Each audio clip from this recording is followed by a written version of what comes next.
Welcome, welcome. So we have learned a lot about Bryan Kohberger in the last few weeks. So he was born in November 21st, 1994. He is an Albright, Pennsylvania native. When he was young, he aspired to be an Army Ranger, but he ended up actually going to DeSales University and got a master's degree in criminal justice.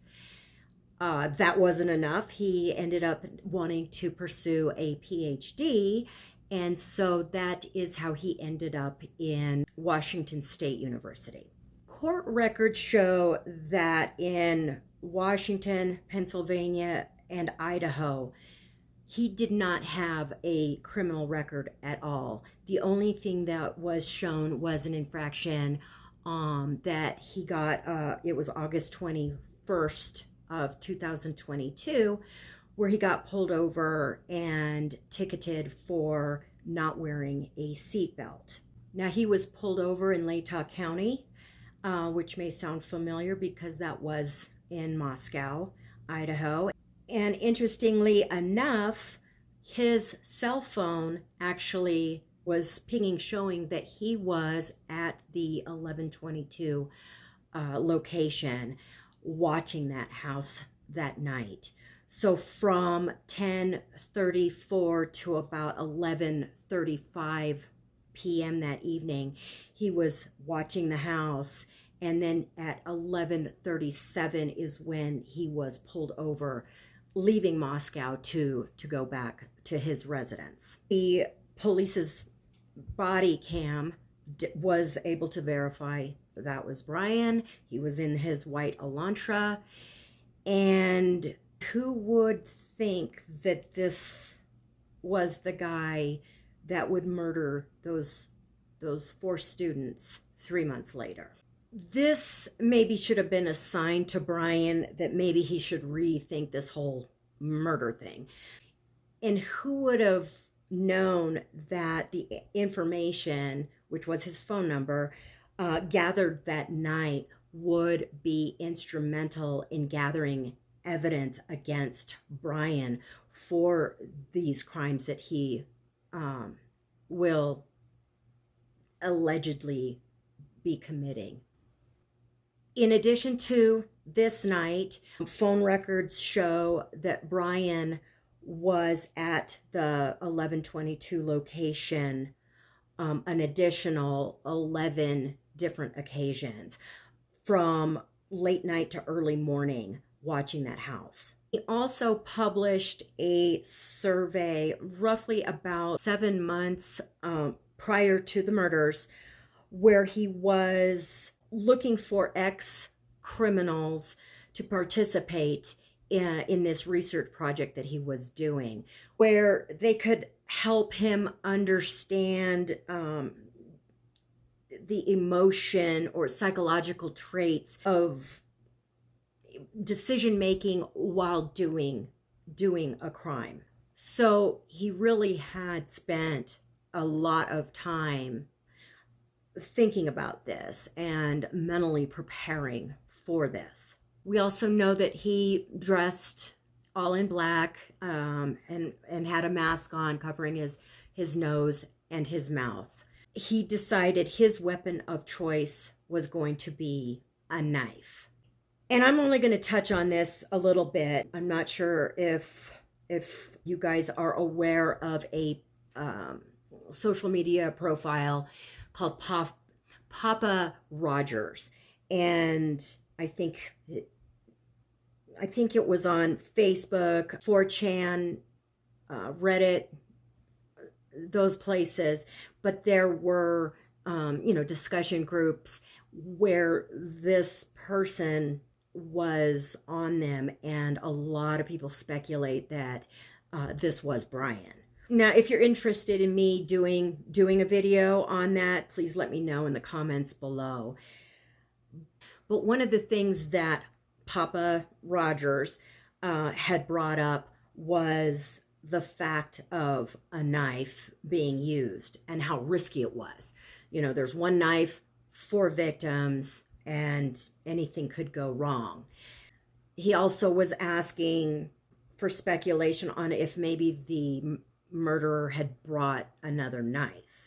So did he maybe then consider, a knife being more of a challenge for himself? And was he carrying, another knife? Who knows? But now we're kind of seeing that his plan had failed him. We now know that he had left the sheath of the knife at the scene. By the time he realized that, it was too late. He had already driven all the way home. I, in my own opinion, think that that's why the next morning he got up and went back to 1122. It was 9:12 to 9:21 a.m. where he was there. And I think it was there where he was really balancing, trying to determine the risk of actually trying to get back in that house to get the sheath. But it was broad daylight. People were walking around and stuff. So, he obviously wasn't able to get back into the house. So he ended up going back home.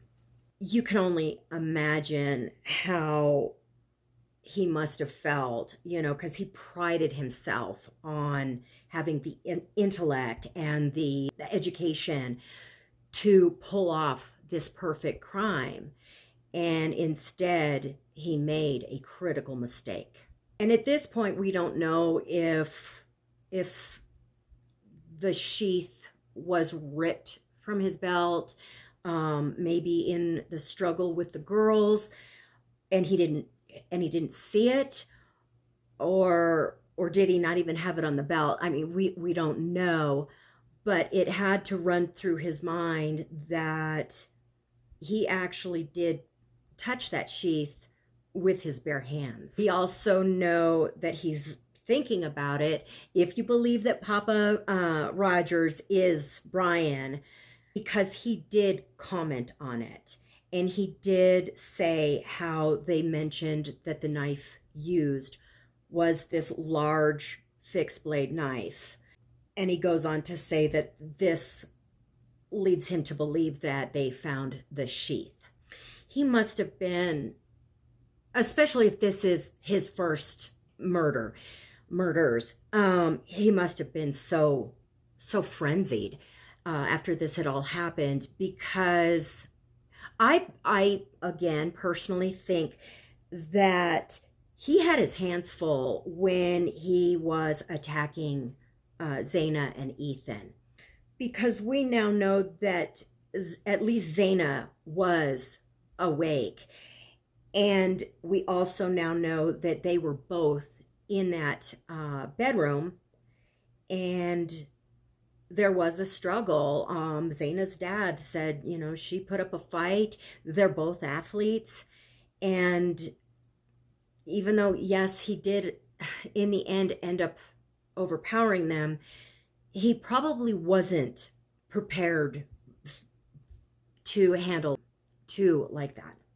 So when he was all done doing what he had, wanted to do, planned on doing, we can only imagine he must have just been experiencing some crazy emotions. And I wonder if, all of his research, if that actually helped him in dealing with these. And then as he was heading out, then there was another girl. And I don't know if he saw her, and if he did see her, what must have been going through his mind. He had just slaughtered the 4 students. Was he mentally or physically unable to kill another victim? He just walked past her and left, leaving a witness who did get a good description of him. So there was another reason that maybe that's why he came back the next morning. So it does appear that he participated in these social media groups. He was asking questions that were very similar to the survey questions of his research project. He continued to go to class as normal. It was noted that he would wear gloves. Even in the store, he always wore gloves. So he's very, very aware of his DNA, as he should be. I mean, that was part of his study. On the 18th of November, he did go and get Washington State license plates. And in Washington State, you do need to have both your front and your rear plate, whereas in Pennsylvania, you didn't. On the 25th of November, that's when the chief was starting to ask for help in locating this white Elantra. So that had to start making him feel really nervous. He might have underestimated the video footage that the police were able to collect.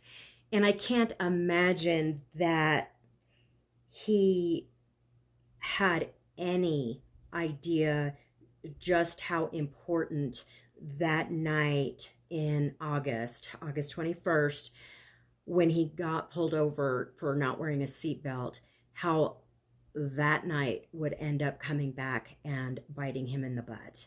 Because by giving the police his phone number, in combination with now the information that they were able to gather about the car, the registration, everything started linking then to Bryan's driver's license, where he lived. Now they had his phone number. So with that phone number, they were able to determine who his carrier was. And that's then where they were able to get his cell phone data. I bet you he then thought, I need to get this car out of here and get it as far away from Washington State as possible. So that's when he decided to drive his car all the way to Pennsylvania to see his parents. And his father actually flew out to be able to drive with him back home. And on December 15th, he was actually pulled over twice for following too close. And during the first stop, you could see the officer asking, so where are you going? And Bryan said, oh, we're going to go get some Thai food. And then his dad spills the beans and is saying, oh, where we're going and where we're coming from. So he did say, we're going to Poconos Mountains in Pennsylvania. We're coming from Washington State University. And you could see the look on Bryan's face, like, oh my God, shut up, Dad. And then the dad starts talking to the cop about a police standoff that was happening, I guess, in the Washington State area.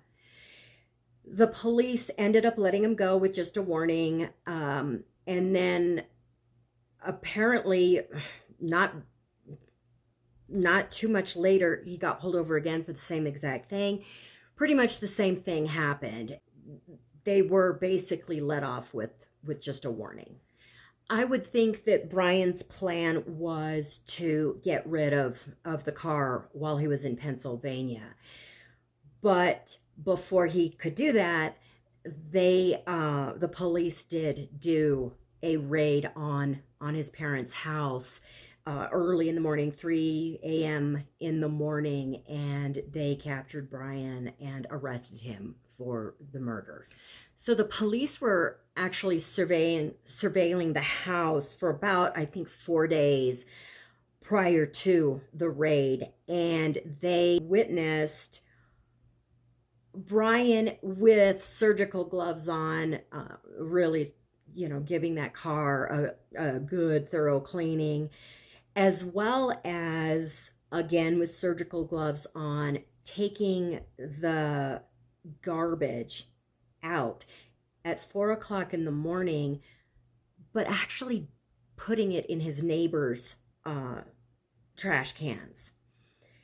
And they still managed to collect the trash, and were able to pull a DNA profile from what was collected, which ended up being his father's DNA. So unfortunately for Bryan, I think he's learning that even with all the research, education, best laid out plans, that when it comes to murder, there is always going to be unexpected twists and turns. So I hope you enjoyed this video. Please give me a thumbs up, like, share this with anybody you think might be interested, and I hope you have a great day.